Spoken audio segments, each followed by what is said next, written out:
This segment of Packard Pokes At was made possible by patrons of the show and viewers like you. Please go to patreon.com/PackardPokesAt to help support the show. Thank you. Over in... I love The Simpsons. Over in... At Troy University... Troy, Alabama. In Troy, Alabama. Thank you. In Troy, Alabama. And atheist groups are demanding an apology from the university head who sent a New Year's video message to all his students and faculty warning them that American democracy would crumble if people do not go back to church and be bored out of their minds and being told lies and rhetoric. Jack Hawkins, the chancellor of Troy University, a college-based in Troy, Alabama, sent the 90-second video as a quote-unquote reminder of what he called the blessings of America democracy. It's a vulnerability to secularism. The video, who's narrated by Clayton Christensen, a Harvard Business School professor, cites an unnamed visiting Marxist economist. Oh man, I used to be able to read these things called words, and now I can't read them anymore. Apparently, he came from China, who came to Harvard and discovered how critical religion is to the functioning of democracy. And then he tried to sell him some land in Florida. Yeah, swampland in Florida. The video recited some familiar themes among religious right of the decline of church-going is responsible for the rising tide of lawlessness and the moral decay that could ultimately lead to America's fail, as did Rome's. I think the big problem with Rome is they just didn't have indoor plumbing. That's just me, of course. And he's asking in the video, apparently, what will happen to our democracy? What are the institutions that are going to teach the next generation of Americans that they, too, need to voluntarily obey the laws?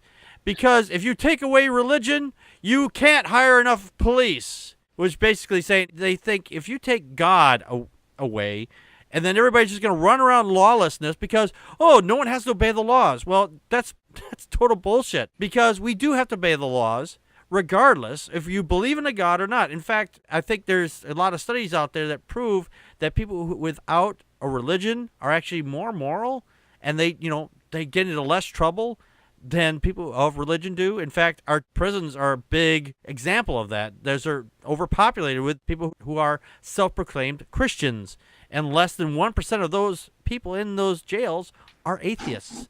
So to say that there won't be enough police, I think is a bit of a misnomer. Connie, your thoughts? Yeah, I would argue that, first of all, we have so many prisons. We have more prisons than we need to educate our kids. Yes. And I don't mean just ABCs, although I think that the fundamentals of just learning how to read and write and compute should be the first things that are taught in grade school. But as soon as they're old enough to teach them how to think and how to reason and to teach them how to discuss things, I think that what would curb crime is, besides education, it would be an equality of a standard of living. Yes. And granted, there's still going to be crime. Oh, yeah. There's still going to be things that happen because we're human beings. But if we take away the reasons of poverty and ignorance that fuel crime, we would have a lot less people and a lot less needs for jails, and we have more needs of schools than we do jails. Yeah, absolutely. So as for this guy thinking that, again, you're right. The states, I'm sorry. Earlier today, I had it open, the actual statistics of places where there's lower crime, but there's more of a secular. Norway is one of those places, yes, if I recall. In Sweden? Yeah. And so, that's that. Again, they have lower crime rates, and they have less religion there overall. I mean, the country is more secular. Right. So sit there, and for people like him to sit there and say, if you take away God, then you're going to need more police, when it's actually the opposite. If you have more people out there who think rationally, you don't need as many police, because they're not going to worry. They're going to know that today is, you live for now, because you don't get an afterlife afterwards. So you not only try to make your life better, but you try to help make other people's lives better around you. But I'd also argue that it's not making people better to just give them an edict and say, to be good or else, because that's really, honestly, when religion really breaks down, most religion, it's just that you have to be good with there's the threat of punishment. And it's not giving people a reason, not reasoning with them and saying, look, this is harmful to you and it's harmful to your neighbor, and it doesn't make any sense. I don't see how threatening people with punishment is an effective deterrent to crime. It's just not. Yeah, I know. I agree. It's a carrot and stick, basically. You know, if you yeah, do this, beating with a stick. Yeah, you get exactly. It's you either follow the carrot, or I'll beat you with a stick. You know, so. And then they eat and then the guy on the riding the horse eats the carrot. Right. The horse doesn't get the carrot. It's like, that carrot you thought you were gonna get, I'm getting that anyway. Ha ha ha. So yeah, Justin, your thoughts? So what was the guy saying? It's that without belief in God, that American democracy is going to crumble. Is that the main? Pretty much, that's what he was saying. Yes. Yeah.